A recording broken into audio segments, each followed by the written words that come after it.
Hey everybody, it's the waitingfornextyear.com podcast. We are talking about the Browns and some other things today with Daryl Ruiter. How's it going, Daryl?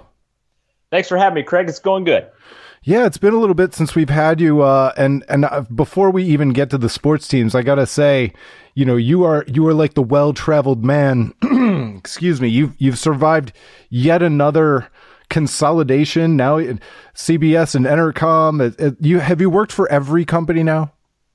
There is one company that I will not mention that I've not worked for, but I will say that I'm blessed to work for the people that I work with. They're extremely supportive of me, and it's a lot of fun working at the Fan. Yes. Yeah, I wasn't saying otherwise. I think it's just so amazing that, you know, especially in media, things are, it's almost as bad as the banks in terms of like things changing and mergers and acquisitions and this, that, and the other. At some point, everyone that works in media, we're all going to work for the same company. At the rate it is going right now. So we just have to, I guess, figure out which of the 8 conglomerates will win the Hunger Games, if you will, of media broadcast ownership. Yeah, the next time I talk to you, it's going to be Daryl Ruiter, courtesy of Comcast, because they seem to be buying everybody. Between them and it is pretty amazing when you look at the actual media landscape and you break down, even though you have companies that have their own individual names and it's, you know, all these subsidiaries and these big massive corporate trees of broadcast entities and that. But and to be perfectly honest with you, it really has changed the media business as well. It's certainly affecting the print media, newspapers, obviously. Have been dealing with the corporate thing, and you know, myself working in radio for 20 plus years. I also have seen the corporate thing, but it is a crazy time to be in the media business when you look at just how the landscape and the ownership and all the rulings and stuff that I guess Supreme Court came down and approved a merger in the last day or so that's getting talked about or whatever. So it's a unique business already, but like I said, at some point I think we're going to end up all working for the same company regardless of what outlet we actually work for.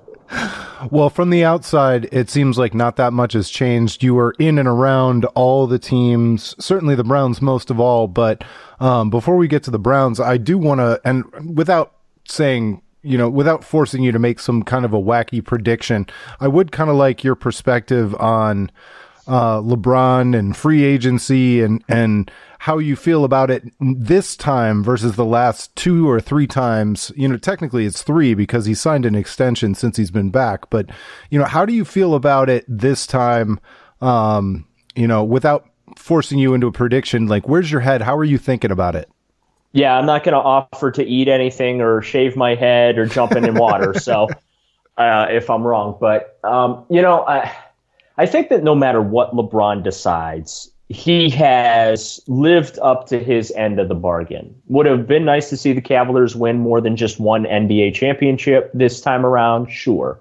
But I don't think that even he could have predicted what Golden State was going to do in adding Kevin Durant. To me, that changed everything. I wrote it after, Game 4 of the finals. I wrote something to the effect of that, hey, I believe LeBron when he came back and he had that letter that he wrote with Lee Jenkins in Sports Illustrated where he indicated that he'd like to finish his career in Cleveland. I really believe that when he did that, he really did want to end his career in Cleveland. And as far as like the short-term contracts he was doing, people seem to forget the reason he was doing those had nothing to do with his lack of commitment to the Cavs or Cleveland or fans. It was to maximize his income and his percentage that he was allotted is the salary cap kept increasing. He wanted to get paid what he was owed. So that's why he was doing those 1-year deal with a player option and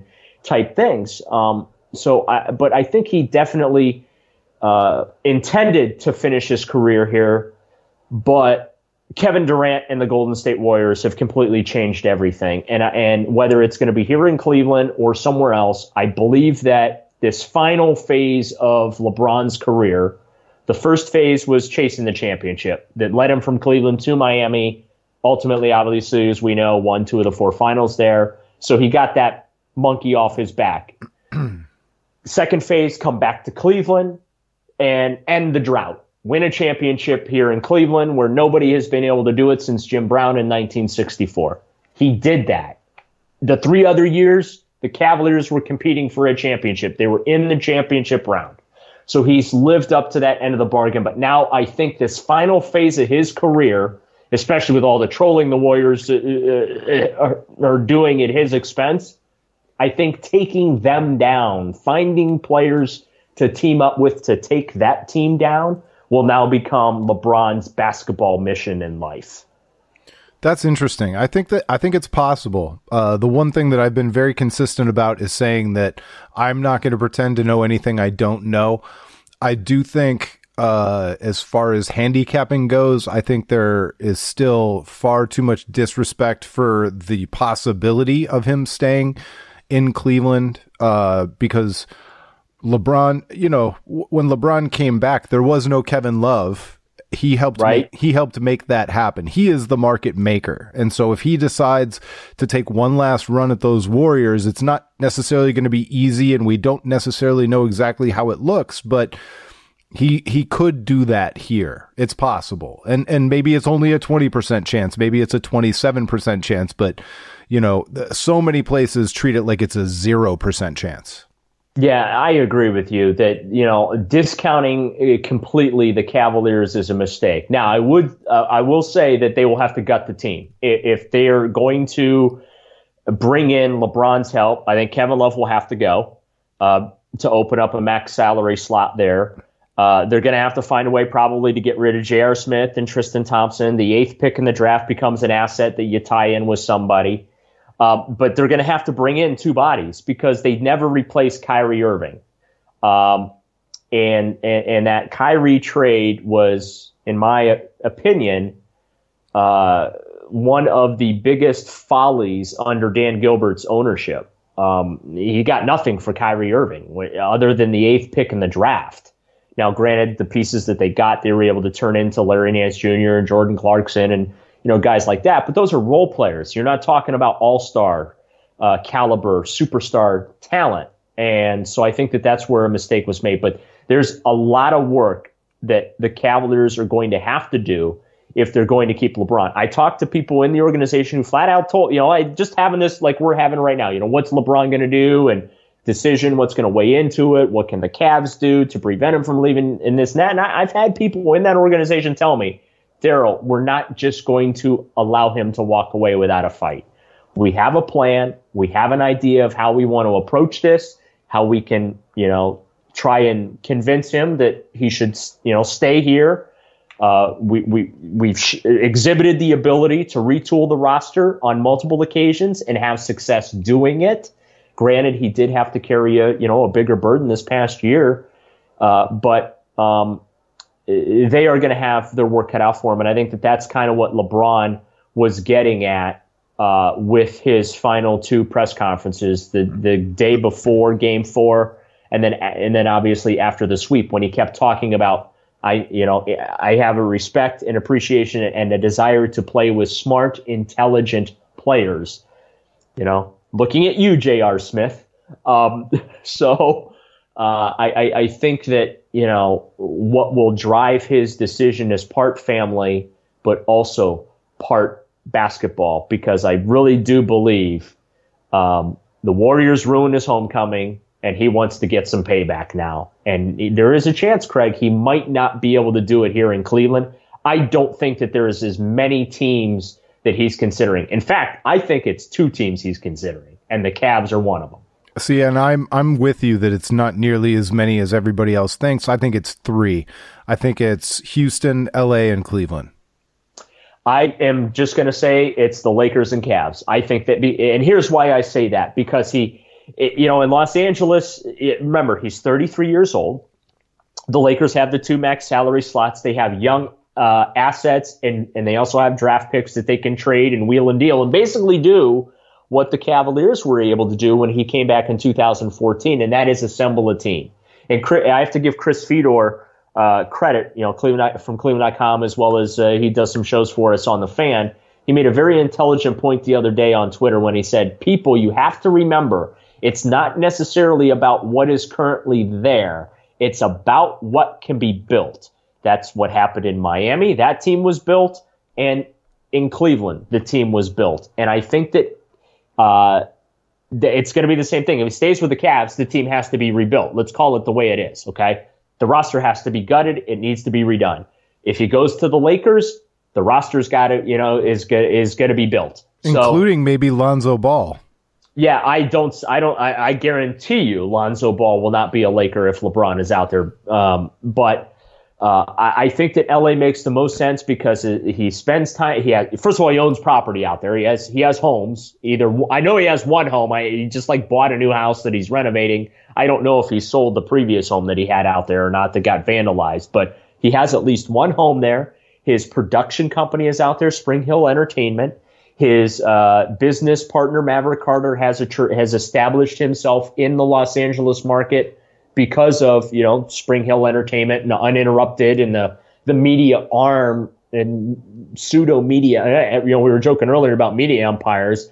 LeBron has his own media empire right now as well that he has developed. So all that is in Los Angeles. And when you talk about family and basketball, to me, there's only two places he can have best of both worlds, and that is Cleveland or Los Angeles. I don't see him going to Houston. I certainly don't see him going to Philadelphia. There's no chance in hell he's going to save Kyrie's butt in Boston after Kyrie stabbed him in the back here. There's no chance that happens. So to me, it comes down to the Cavaliers or the Los Angeles Lakers. Both teams can I think from a basketball standpoint, I think the Lakers have a little bit more of an advantage just because of their flexibility and their assets to build a team. But I think when it comes to family and that, maybe Northeast Ohio has a little bit of an advantage because this is where he and his wife grew up.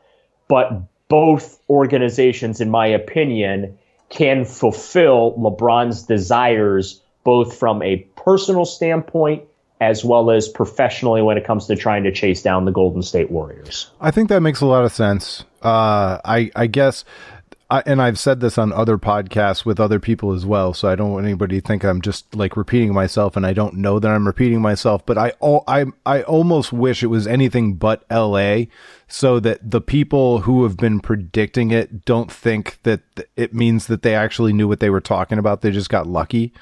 Right.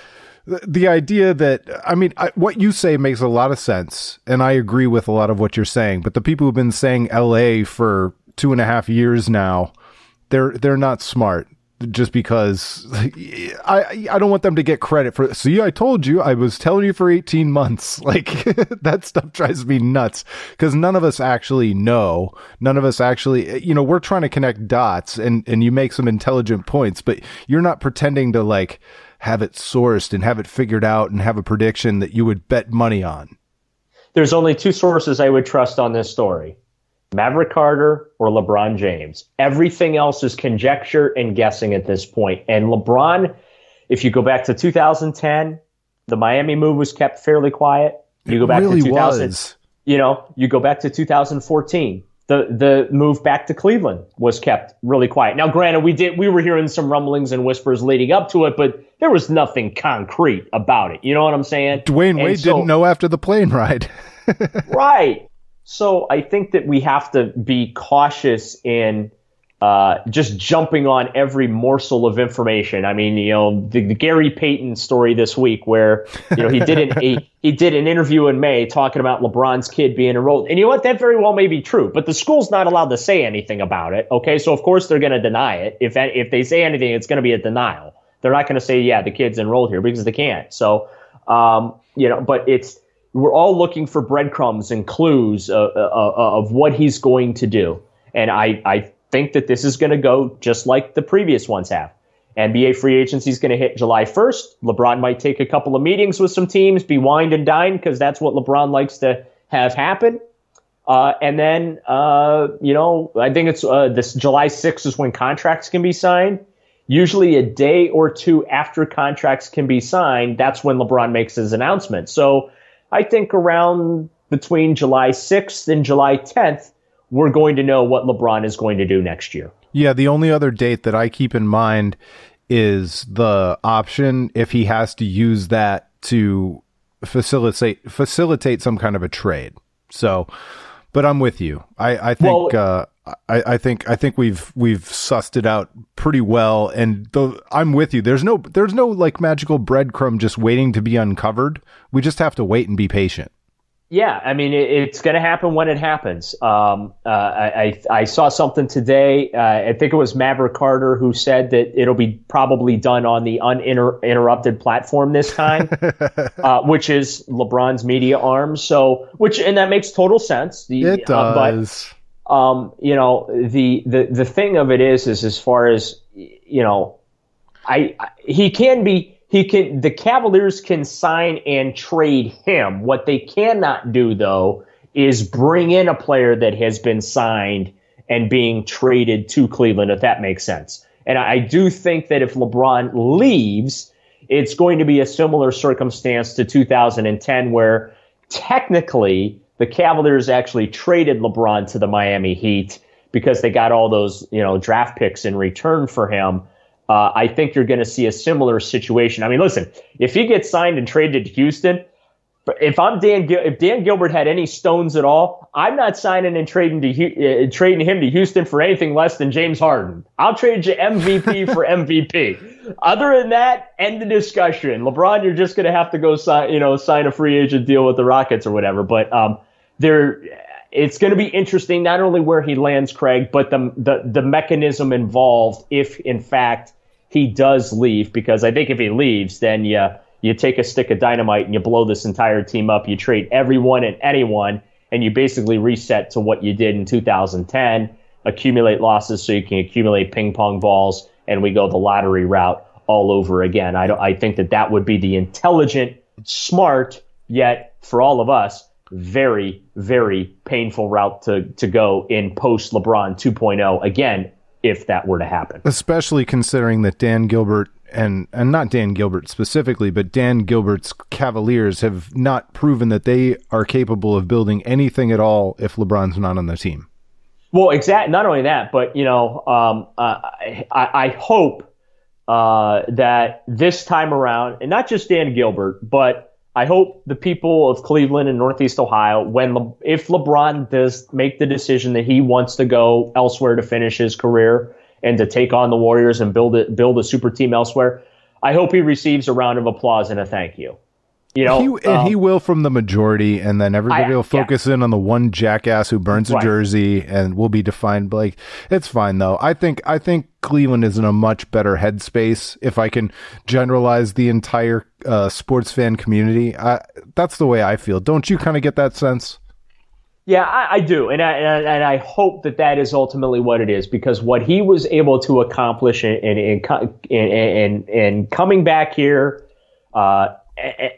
And listen, you can make an argument they could have won. I know I'm dipping into this and butts and candy nuts, woulda, coulda, shoulda jar, but if you think about it, that 2015 finals, what if Kevin Love didn't have Kelly Olynyk rip his arm out of its socket in the first round and played in those finals? What if Kyrie Irving didn't break his kneecap in those finals? Quite honestly, I think that the Cavaliers would have won the NBA championship that year. Absolutely, they would have won it. I'm convinced of it. And then, who knows maybe what happened in 2016. Maybe they don't come back from 3-1, or maybe they don't even fall behind 3-1, and they have that, confidence or whatever. So, and then if the Cavs win 2 in a row, maybe the Warriors have made different moves already, and then they wouldn't have room to sign Kevin Durant. You're right. It's the butterfly effect. Yeah, and LeBron had controlled the league for years with him going to Miami. That sent shockwaves through the NBA. When he came back to Cleveland, and that sent shockwaves through the NBA. Now we're just in a cycle where LeBron's move is not the one that made the most recent shockwaves. It's the fact that Kevin Durant joined a 73-win team that blew a 3-1 NBA Finals lead to the Cavaliers, and they've won the last 2 titles at LeBron's expense. And that's understandable that the Cavs lost those games, or I should say those opportunities to win those championships because, quite frankly, Golden State's a better basketball team. And I'm not being negative toward the Cavs or ripping on the Cavs. That's just reality. Golden State had a better basketball team these last 2 years. And I'm sure that LeBron is frustrated by that, and he wants to find a way to get even and get back at them and take them down. They are now the marked man. LeBron was the marked man at first, when he went to Miami. He was the marked man when he came back to Cleveland. Well, guess what? Kevin Durant and the Golden State Warriors, they are the marked man. LeBron is the underdog. And so it's going to be really interesting to see what LeBron does and how that ultimately changes the dynamic in the league. Because from my perspective, I would love nothing more than to see someone take down the Golden State Warriors. I mean, that is the most unlikable team ever. Now, granted, if that team was here in Cleveland, we'd all love them. But because they're not, and the Cavaliers are the team that gets trolled as a result, the feelings are a little different. If Draymond Green was a Cav, we'd love him, but he's not.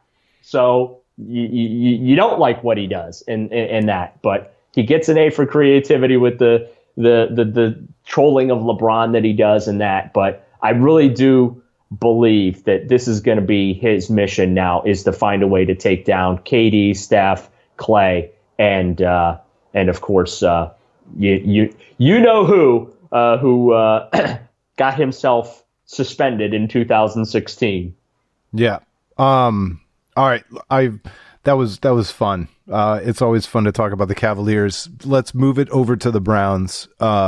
First thing, before we talk about the team itself, I want to know if you have given much thought, or if you plan any strategy around the fact that there are going to be HBO cameras at training camp this year, and if that impacts you and how you treat training camp for yourself or for your job.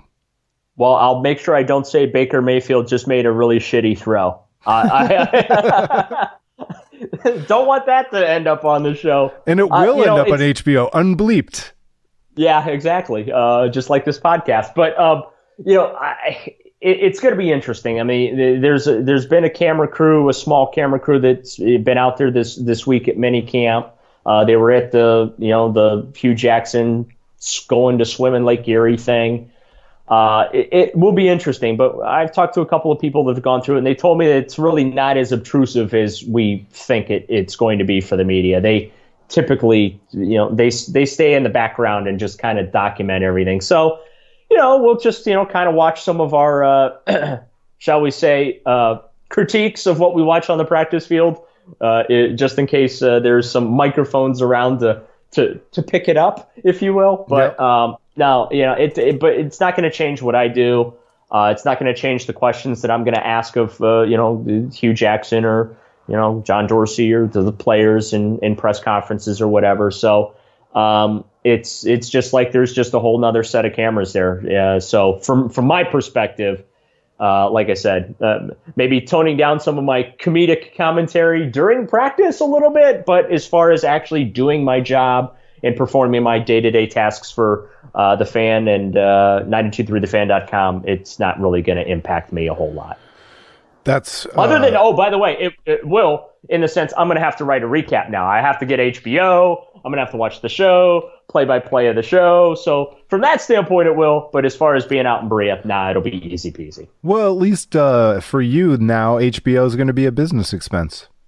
Yes, it is. Well, I don't know. Under the new, I got my letter earlier this year from the guy that does my taxes for me, and things are changing next year apparently. So business expenses might not even be needed anymore. So, but yeah, that's funny.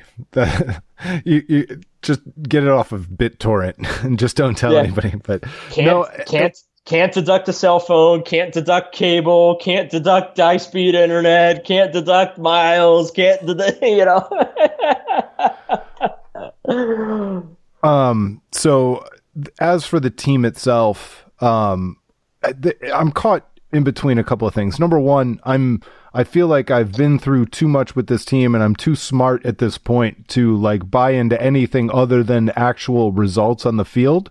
But I'm looking at what they've done this offseason and the addition of Tyrod Taylor and Jarvis Landry and Demarius Randall and the growth of the defense year over year and the draft Denzel Ward, and I'm looking at that Vegas line of over under 5.5 games, and I'm tempted to take that over. And I was like, well, what kind of a dummy are you to bet the over on the Browns? And then I'm like, but it's only 5.5. Like, that's still mediocre in the rest of the NFL. And it just reminded me how low the bar is. Yeah, and if they win 6 games this year, it'll be cause for celebration. 6-10's a terrible year, but by Brown standards, hey, it'd be the best finish since 2014 when they went 7-9. So, the bar is extremely low, and it's funny when I watch practice, and I marvel at Jarvis Landry's hands being like magnets and catching everything that's thrown to him, whether it's individual drills or 11 on 11, or I see Josh Gordon out there running around and blowing by guys, catching footballs and stuff like that, or I see Myles Garrett slip through the guard and tackle and get a simulated sack. That's amazing. That's not something we're used to watching here, but that's how NFL teams are supposed to look. Like, you're supposed to have guys that can make plays. We're not accustomed to it. So I do think that they had a very good offseason. I think John Dorsey did a very good job in infusing some experience and some talent onto this roster. Because, it's interesting, listening to Hugh Jackson talk about they're going to have difficult decisions to make during training camp.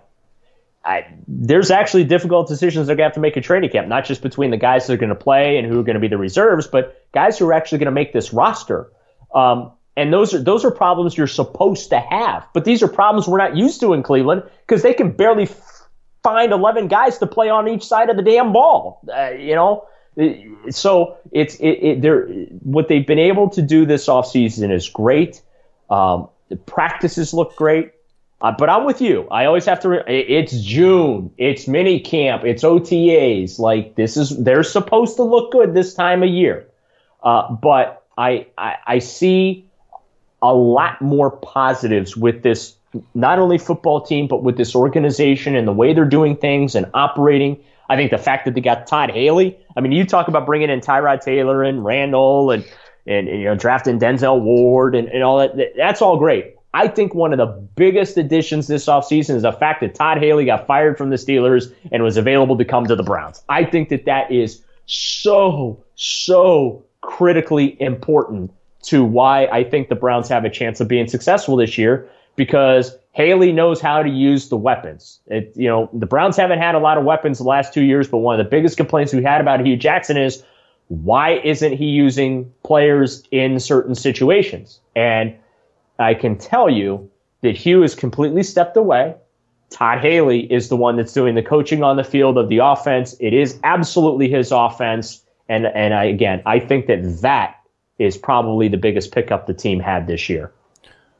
I like to hear that. First of all, I picked up on this when Pat Shurmur was hired and didn't hire an offensive coordinator. That is just something that I don't agree with. I think especially new head coaches coming into new situations, I don't think it makes any sense not to use the full complement of resources available to you to have coaches at every spot. And this idea that they're going to double dip because they're such geniuses that they need to control their offense. The exceptions are the ones that everybody goes to, but those prove the rule that you should probably have an offensive coordinator. You should probably have a defensive coordinator. And head coach is a different position that sits on top of all that stuff. That's the perk of being the head coach, Craig. You don't have to do all the work. You can, pawn that off on somebody. You can delegate it, and you get all the credit. Right. And if it goes south, you throw the coordinator under the bus, like so many NFL head coaches always seem to do. See the Baltimore Ravens. Didn't Cincinnati fire their offensive coordinator last year too? And he's your quarterbacks coach this year, Ken Zampese. Thank you. Yep. And so I think Hugh Jackson's built a really good staff here, and that's kind of why I'm one of the few that rails against this get Hugh Jackson out of town thing, because I look at the coaching. I'm at practice every day. I see what goes on behind the scenes. Unfortunately, the results on the field have just been historically awful. And I do mean historically awful. Congratulations, Cleveland Browns. No team has ever lost 36 of 37 games ever in NFL history, in the history of professional football. Bravo. Good for you. That ultimately did deserve a parade. You worked hard for that. But now, when I look at this coaching staff and some of the tweaks that Hugh Jackson has made the last couple of years, and again, you bring in Todd Haley. I like, switching Ray Horton out for Greg Williams. Getting Ken Zampese. He's now the quarterback's coach here after being the offensive coordinator with Cincinnati. I think that he's assembled a really good staff. Let me interrupt you for a second, Daryl. So how much stock did you put in the fact that Hugh Jackson did not lose that team last year? Well, I don't like going the players aren't trying or the coach has lost the locker room thing. I think that if you watch that team last year with not as a fan, but if you just objectively watched how hard they played, the bottom line, Craig, they sucked. Okay, they weren't good enough. They were too young, too raw. They had players playing that had no business playing, starting with their quarterback. Okay. And I felt sorry for him, by the way. Yeah, I'm glad Deshaun Kaiser isn't here anymore. I'm glad he's in Green Bay. That is the nicest thing the Browns could have done for him, because I think the kid has potential. He wasn't ready to play. He was thrown to the wolves. Okay, the way the roster was constructed, it was constructed to lose, and whether that was the ultimate objective that the Browns really were tanking, trying to get those number one picks. Now it does no good to discuss it because it's in the past. But does that mean you're not going to engage in the Sashi wars, Daryl? No, I'm not. Again, putting people in position to succeed or fail, and Sashi is just worked his butt off to try and learn football and learn personnel and all that, but just not exactly the guy that I want picking my 53-man roster, but he did his job. He did a great job acquiring assets, and he set John Dorsey up with like the grand buffet. So if John Dorsey doesn't get this thing turned around, that's on John Dorsey, because he had the salary cap room and he had the assets to work with. And I think that he's off to a pretty good start here. But that team was just god awful last year, and it was god awful the year before. And when I watch this team practice now, I look out there and I say, you know what? This ain't going to suck as bad as the last 2 years. Granted, there's only one way to go, and that's up. But, watching Tyrod Taylor, watching Baker Mayfield, Landry, Gordon, Corey Coleman no longer annoys me when I watch him in practice because I'm paying attention to the two guys in front of him and not him. David Njoku, can he take that next step? I think left tackle is going to be a major problem. They're going to have an issue there. The defensive side of the ball, I think that there's some things they're going to have to sort through as far as rotations and personnel and whatever, but there's at least bodies there that belong on the field. And that's what gives me some hope for Browns fans that your team is going to be able to take the field this fall and have legitimate opportunities to win football games. It remains to be seen if they're going to be able to actually win them. But I look at this roster now and the way it's constructed, and you can say, you know what? This team is not going on the field with both arms tied behind their backs. They're not put in a position to fail. They're in a much better position to succeed. And do you feel, because we've also seen new personnel and general managers, whatever you want to call them, come in and kind of sell out the process and get too old. Do you think that Dorsey has struck the right tone in terms of injecting new blood and not kind of giving away that ceiling in the future? Yeah, I mean, just look at the guys that he signed. He signed a lot of guys that were in their second contract. Carlos Hyde, his second NFL contract. Chris Hubbard, the tackle, the kid they got from Pittsburgh, second contract. Randall, bringing him in. In his mid-20s. I think that they have. I think that Dorsey found the guys that you want to spend your free agent dollars or your draft pick assets on to bring in. It's the guys in the sweet spots of their career, which are arguably, from 24 through 29. And those are the type of guys that he brought in this offseason. When you look at it, and that doesn't even include 9 players that were added through the NFL draft. So the team has gotten older, but as you said, they didn't go like the Eric Mangini route, where Eric Mangini brought in like Willie McGinnis. You know what I mean? Like Willie McGinnis' career was over when he got here. You know what I'm saying? Who was the giant defensive lineman? Ted Washington? Yes, Ted Washington was another guy. His career was over when he got here. He was like 38 when he got here. Yeah. So John Dorsey did a great job of bringing guys in the sweet spots of their careers. And Jarvis Landry, same thing, second NFL contract, and those are the guys you want. So no, I don't think that the Browns have gotten too old too fast, because they're still probably I haven't done the math, so if I got this wrong, I apologize. I think they'll be still one of the younger teams in the league, but I think they'll be closer to middle of the road as far as age, as opposed to what we saw these last 2 years where they were like number 1 or 2 in the youngest team in the league department. So, and again, like the LeBron thing, I'm not going to force you into some kind of a wacky prediction, but I'm not jumping in the lake. I ain't shaving my head, and I ain't eating anything, but go ahead. No. But like, so I'm telling you, I would bet over 5.5 in terms of wins, just because I think it's a decent bet.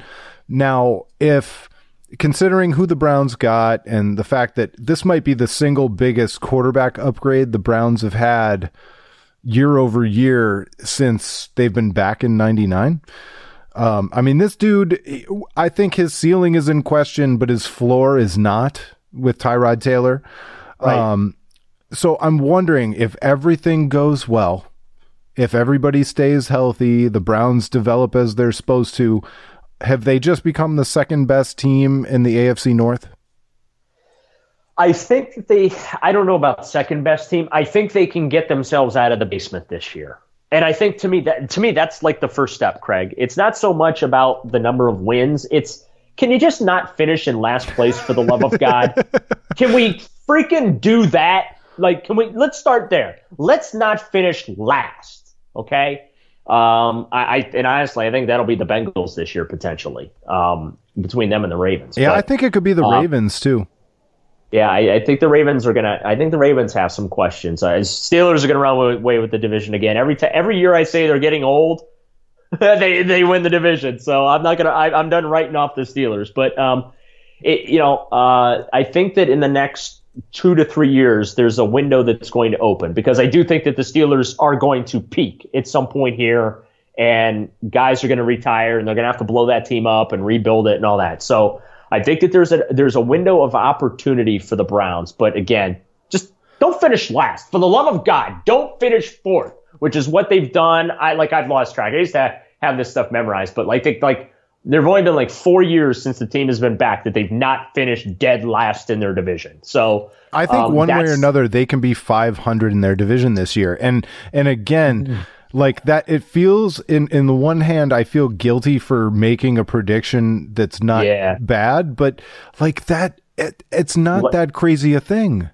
Well, don't get greedy, Craig. Let's start with one win. They haven't won they haven't won a division game since the Clinton administration. Okay, Let's start with baby step. Remember, you said the bar's low. Let baby steps here.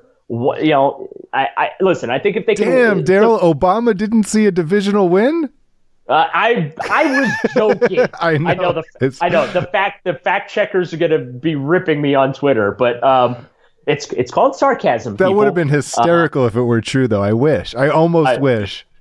Oh God, I want to say, I think that their last divisional win was the Josh McCown 500-yard overtime victory in Baltimore a couple years ago. I think that's like their last divisional win. They're like 0-12 or something since then. Something ridiculous, but. Here are my goals for this year. Real simple. Don't finish in last place. Win 2 divisional games. Win 2. Okay? Finish 2-4 in the division at worst. And then whatever happens from there happens, I think you start small and you give yourself something to build on.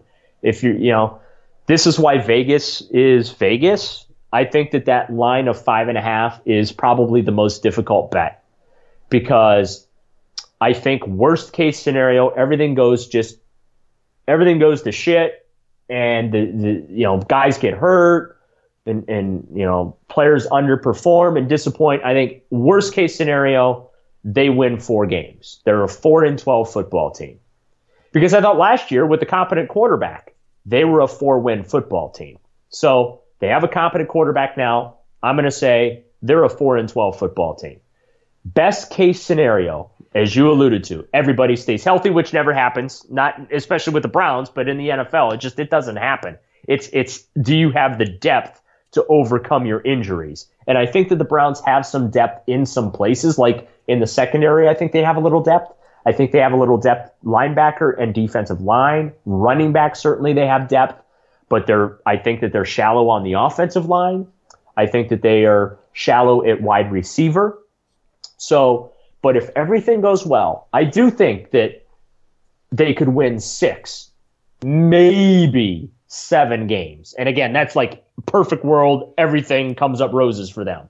Yeah, and if they go absolutely ludicrous, they could go 8-8, which I have told people is my gaudiest my gaudiest, but it is my gaudiest prediction. And in most other cities, it would be a mediocre prediction. Yeah, and again, but these are the standards that the Browns have established. It's unbelievable. Don't finish last. Actually win a division game. If you can not lose 10 games in a season, that would be awesome. So I feel, all sarcasm and joking aside, I really do like the direction they're headed in.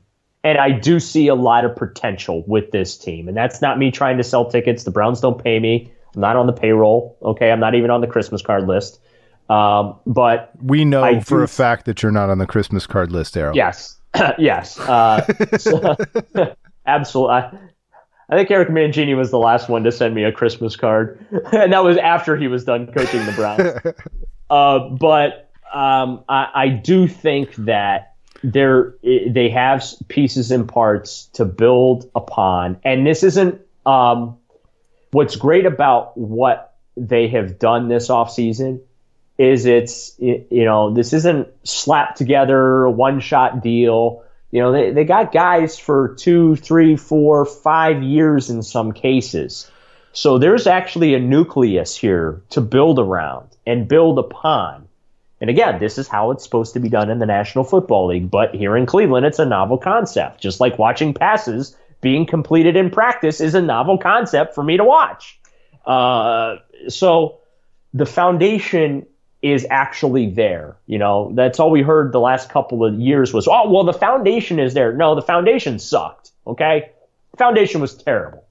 Now I feel like the foundation is actually there, and there are building blocks to build this thing upon. And that's why Browns fans should feel optimistic, is because I really think that this football hell that they've been stuck in since the Haslams bought this team. Think about this. Since they bought this team in 2012, this franchise has won 20 games. 20 games! It's ludicrous.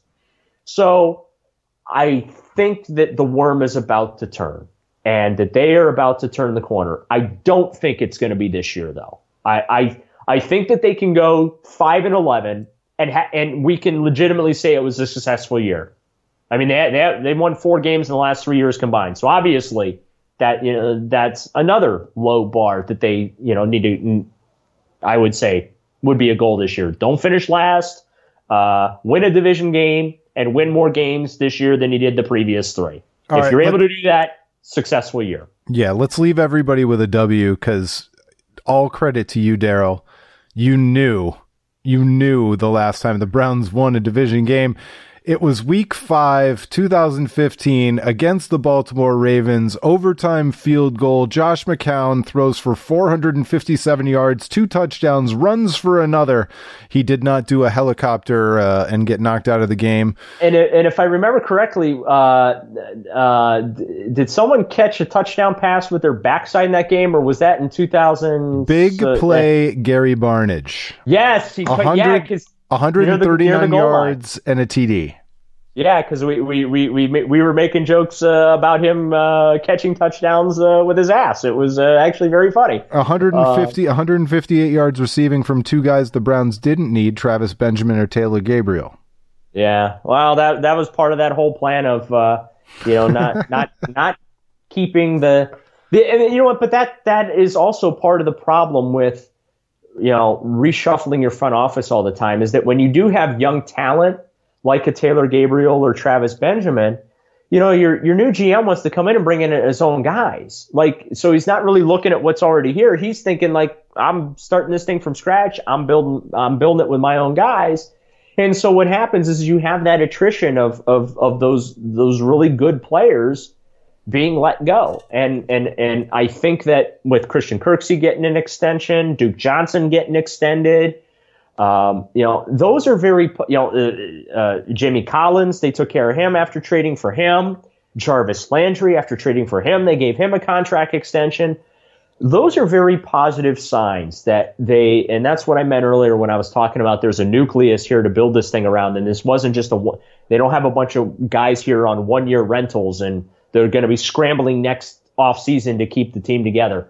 They've got a nucleus of players that are going to be here for a while. Joel Bitonio's another guy that they extended. This is what good professional football organizations do, and it's refreshing to see the Cleveland Browns start to show signs that they are in fact operating like a normal professional football franchise does, and that's why I think Browns fans should feel really good about the direction of the team. Even if I'm going to make jokes about them, please, God, don't finish last or win a division game or win more than you did in the last 3 years. While those jokes are funny, I really do think that this thing is headed in the right direction. You guys get to hear him on 92.3 The Fan this fall. You'll get to see him on HBO, hopefully prominently. I hope not. I'll say this. I am one of those people, I hate being on camera. Because I'll get the tweets, people do the screen grabs, I'm wiping my eye or my shirt's on, I look like a slob or Nobody takes that worse than Grossi, so you're in the clear. I know, but I don't I honestly, I hate being caught on camera, I will do my best to stay behind those cameras, but I'm fearful of just whatever natural state that I'll be caught in, just how ridiculously stupid and obnoxious or whatever that I'm gonna look. I would say that that's probably the only thing that worries me about Hard Knocks. There'll be absolutely no context to whatever someone might see. My nose itched, so I had to scratch my nose. That's why I look like that, or that's why I had that expression on my face, or I'll try not to roll my eyes when Hugh Jackson gives me an answer to a question that blows my mind. I'll have to make sure I do not do that in the event there's an HBO camera there. The good news is, and this is not anything against you, this is something I've learned quite a bit over the years. Nobody actually, this show is not about you. And so they're not looking to make an ass out of you. And if anything, they'll just cut it out because they'll have some rookie who has to sing in front of the whole crew in the lunchroom or something that they'll get to put on HBO. So, but thank you so much, man. That's kind of what I'm banking on. I'm counting on them having much better B-roll than of me to put in the show to fill an hour time. I am absolutely banking on that. And I might light a church candle or two and say a few Our Fathers, Hail Marys, and whatever else I need to do to avoid the scrutiny of the HBO School of Hard Knocks. But it's like selling a house. There's some saint you should bury in the backyard or something, I'm sure. Yeah. I'm sure there's some saint that I'm supposed to pray to. All right, Daryl. Well, thank you so much for the time. Thank you, everybody, for listening. You can find Daryl on what's the current Twitter handle? Did you change that with the change, or are you still right or wrong? No, it's still Right or Wrong Fan. It's been that way for the last 7 years or so that I've been at 92.3. It remains unchanged. I will give you a little scoop. I was contemplating dropping it and changing it to just Daryl Ruiter, fan. But the Right or Wrong bit, apparently, around the country, when I do radio interviews around the country, it's kind of like a big hit. So I'm sticking with it. That's awesome. All right. Thanks so much for listening, everybody. We'll talk to you next time. It's been the waitingfornextyear.com podcast.